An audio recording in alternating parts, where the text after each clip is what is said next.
ঐতিহ্যবাহী সোনারার মেলাটি অনুষ্ঠিত হলো বগুড়া জেলার আদমদীঘি উপজেলার শামিল বাজারের সোনারার গ্রামে। সেজন্যই এই মেলাটির নাম হয়েছে সোনারার মেলা। মূলত এটি একটি জামাই মেলা। এটি জ্যৈষ্ঠ মাসের প্রথম সপ্তাহের রবিবারে অনুষ্ঠিত হয়ে থাকে। আজকে আমরা সকাল সকাল চলে এসেছি মাছ বাজারে। বিশাল বিশাল আকৃতির মাছগুলো এই জায়গাতে আনা হয়েছে আজকে। সবে মাছগুলো আসতে শুরু করেছে। এখানে যতগুলো ভুটভুটি দেখতে পাচ্ছেন সবগুলোতেই মাছ আসছে এই মেলার জন্য। শুধু মাছ নয়, মাংসেও রয়েছে প্রচুর চাহিদা। গত 2টি দিন ধরে এই মাংসগুলো বিক্রয় করা হচ্ছে। হাঁস মুরগি থেকে শুরু করে গরু, ছাগল, মহিষ সকল কিছুই বিক্রয় হচ্ছে এই মেলাটি উপলক্ষে। প্রায় শত শত বছর ধরেই এই মেলাটি অনুষ্ঠিত হয়ে আসছে শামিল বাজারের সোনারা গ্রামে। তথ্যগুলো জানতে হলে দেখতে হবে পুরো ভিডিওটি। আজকের পুরো মেলাটি জুড়েই আপনাদের সাথে আছি আমি আলমগীর রতন। তবে বেশি সময় নষ্ট না করে মূল ভিডিওতে যাওয়া যাক। সোনারার মেলা এটি শামিলবাসীর জন্য আনন্দ উৎসব। এই আনন্দ উৎসবটি বিশেষ করে জামাইদের জন্য, কেননা এটি একটি জামাই মেলা। জামাই মেলা হলেও প্রায় প্রতিটি আত্মীয় স্বজনদের একত্র করা হয় এই মেলাটিতে, যার কারণে এই মেলা শুধু মেলা থাকে না, হয়ে ওঠে একটি আনন্দ উৎসব। এ ধরনের মেলাগুলো বারবার ফিরে আসুক। এগুলো হচ্ছে স্মৃতিচারণের একটি মাধ্যম। শৈশবকালের স্মৃতিগুলো মাত্র কয়েক মিনিটের মধ্যে মনে করিয়ে দিতে পারে এ ধরনের মেলাগুলো। সোনারার মেলার মিষ্টির দোকানগুলো প্রায় 1 সপ্তাহ ধরে মিষ্টি তৈরি করে থাকে এই মেলাটির জন্য। ও আরেকটি কথা বলতে ভুলে গিয়েছি, এই মেলাটি কিন্তু একদিনের জন্য না, প্রায় 1 সপ্তাহ ধরে এই মেলাটি অনুষ্ঠিত হয়ে থাকে। নাগরদোলা মেলার প্রধান আকর্ষণ ছিল কোনো একটা সময়। সময়ের ব্যবধানে সকল কিছুই হারিয়ে যাচ্ছে। মেলার প্রধান আকর্ষণ হয়ে উঠছে বিভিন্ন ধরনের যান্ত্রিক বড় বড় দোলনা বা চরকি।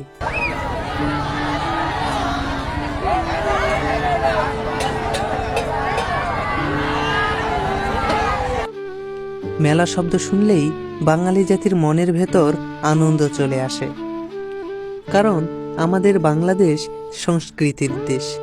স্মৃতি ধরে রাখতে পছন্দ করে বাঙালি জাতি, তাই তো বারবার ফিরে আসে এ ধরনের মেলাগুলো। আজকের এই মেলাটিতে কে কে এসেছিলেন এবং কার কি অভিজ্ঞতা হয়েছে অবশ্যই কমেন্ট বক্সে লিখে যাবেন। বাচ্চাদের পছন্দের তালিকায় উঠে আসছে এই ছোট ট্রেনটি।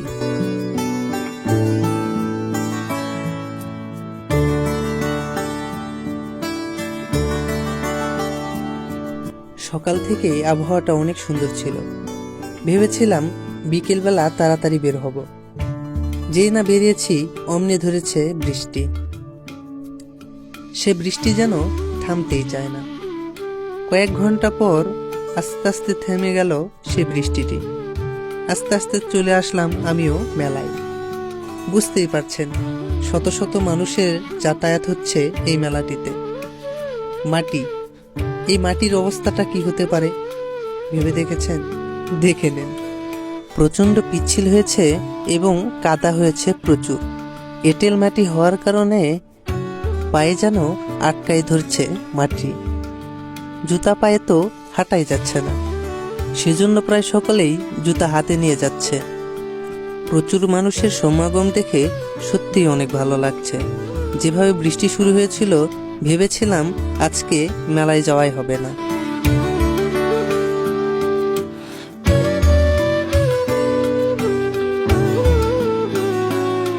প্রচণ্ড মানুষের ভিড় জমেছে আজকের মেলাটিতে। বৃষ্টি হবার কারণে তেমন একটা গরম বোঝা যাচ্ছে না। গরম না থাকলেও কাদাটা খুব বিরক্ত করে মারছে আজকে।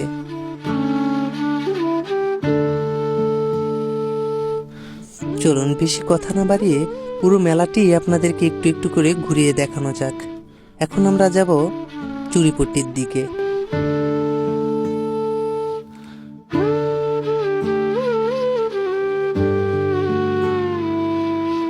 সকল কিছুই ঠিক আছে, শুধুমাত্র কাদাটাই অতিরিক্ত।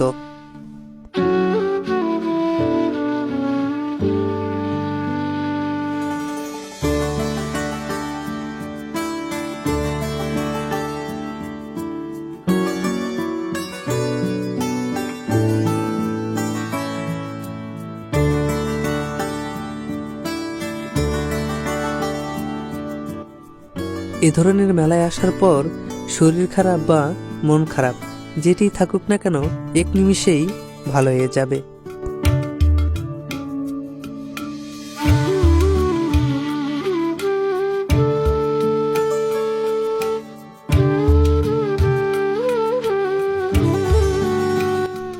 গ্রাম বাংলার ঐতিহ্য বলে কথা, একটু একটু কাদার জন্য কি আর মেলা থেমে থাকবে?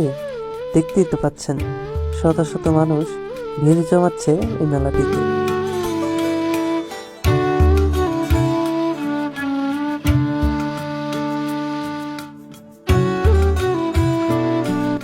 অসংখ্য কসমেটিকের দোকান বসেছে এই মেলাটিতে, দেখতেই পাচ্ছেন অগণিত।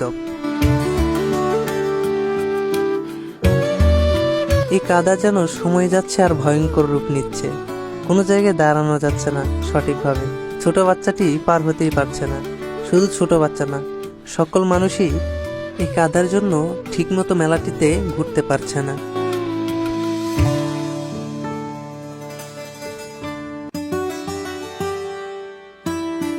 মাঝে মাঝে ভাবছি এই মেলার ভিডিওটি করব না এই মেলাটিতে যে কাদার জন্য মানুষের যে পরিস্থিতি হচ্ছে এটি ভিডিও করব।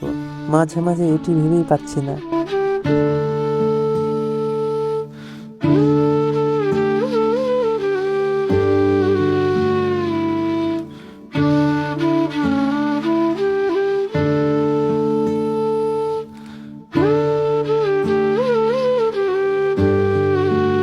কি একটা অবস্থার মধ্যেও মেলাটি আজকে হচ্ছে। একটু পর পর বৃষ্টি আসছে।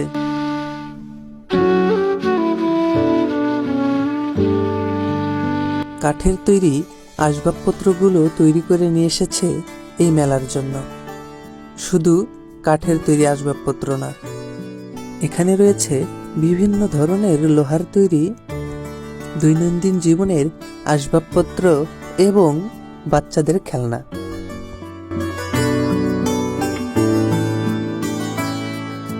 পান থেকে চুন সকল কিছুই পাওয়া যায় এই মেলাটিতে।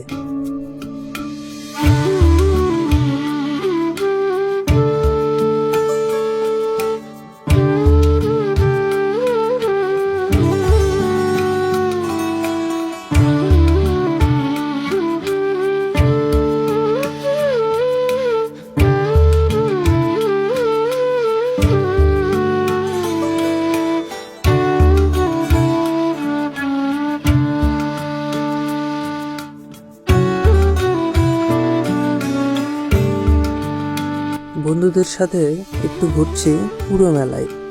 যখন যার সাথে দেখা হচ্ছে তখন তার সাথে আড্ডা দিচ্ছি। একটু পরপরই বৃষ্টি হচ্ছে, চাইলেই তো আর মেলা থেকে বেরিয়ে যাওয়া যায় না। প্রচণ্ড ভিড়, সামনের দিকেও যাওয়া যাচ্ছে না এবং পিছনের দিকেও আসা যাচ্ছে না। কোনোভাবে মেলাটি থেকে বেরিয়ে এসে এখানে দাঁড়িয়ে পড়েছিলাম। বৃষ্টিতে পুরো ভিজে গিয়েছিলাম, যার কারণে বাসায় চলে গিয়েছিলাম।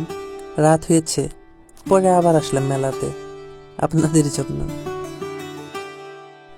রাতের বেলায় আবার এসে সানগ্লাস দেখলাম, দেখতে ভালোই লাগছিল।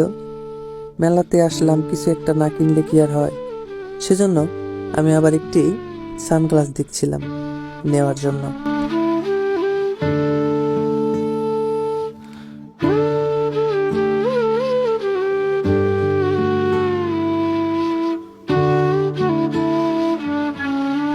অবশেষে একটি সানগ্লাস আমার পছন্দ হলো এবং সেটি কিনে ফেললাম। পুরো মেলাটিকেই আপনাদের সামনে তুলে ধরার ক্ষুদ্র প্রচেষ্টা করেছি আমি, আলমগীর রতন। জানি না কতটুকু তুলে ধরতে পেরেছি। যাই হোক, আজকে আপনাদের মাঝ থেকে বিদায় নেওয়ার সময় চলে এসেছে। আজকের ভিডিওটি এই পর্যন্তই। দেখা হচ্ছে পরবর্তী কোনো নতুন ভিডিওতে। সকলে সুস্বাস্থ্য কামনা করে আজকের ভিডিওটি সমাপ্ত করছি। আল্লাহ হাফেজ।